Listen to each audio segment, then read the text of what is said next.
Trinity Lutheran Church, Canton, Ohio. Ohio. Trinity Lutheran Church is a historic former Lutheran church in downtown Canton, Ohio, United States. Built in the 1880s for a flourishing congregation, it closed in the early 2010s, leaving behind a church building that has been named a historic site. Canton's oldest Lutheran congregation, later designated First, was the parent congregation of Trinity. The pioneer members left First to organize a congregation to worship in English. Their new congregation was officially established in November 1838. The church is primarily Romanesque Revival in style, reflecting the preferences of architect Guy Tilden, but the wishes of the church's building committee prompted him to include Gothic Revival elements. The appearance is dominated by the bell tower, 60 feet 18 in tall, while other major elements include a porte-cochere and the ornate stained glass windows. Two Few Canton buildings exhibit Romanesque Revival architecture of comparable quality. A7 built in 1886.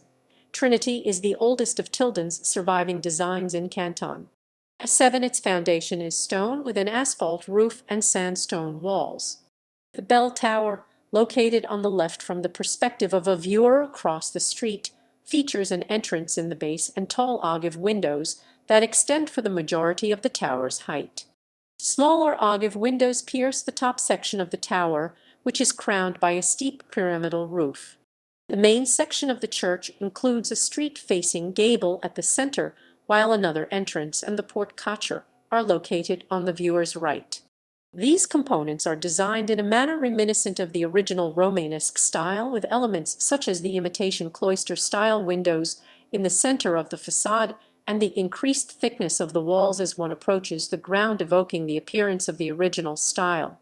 The building's overall footprint measures 70 feet, 21 m by 180 feet, 55 m. In 1985, Trinity was listed on the National Register of Historic Places, qualifying both because of its important architecture and because of its place in community history. It was the first of several Tilden-designed buildings given this distinction. 2 years later, several others, including the downtown Bender's restaurant, were also added to the register through the multiple property submission process. However, landmark status was unable to preserve the congregation indefinitely. In late 2010, the members voted to disorganize their church following a period of decline that resulted in average Sunday worship attendance of just 30 people. After the congregation closed, the building was purchased by a local developer with plans to convert it into a wedding chapel.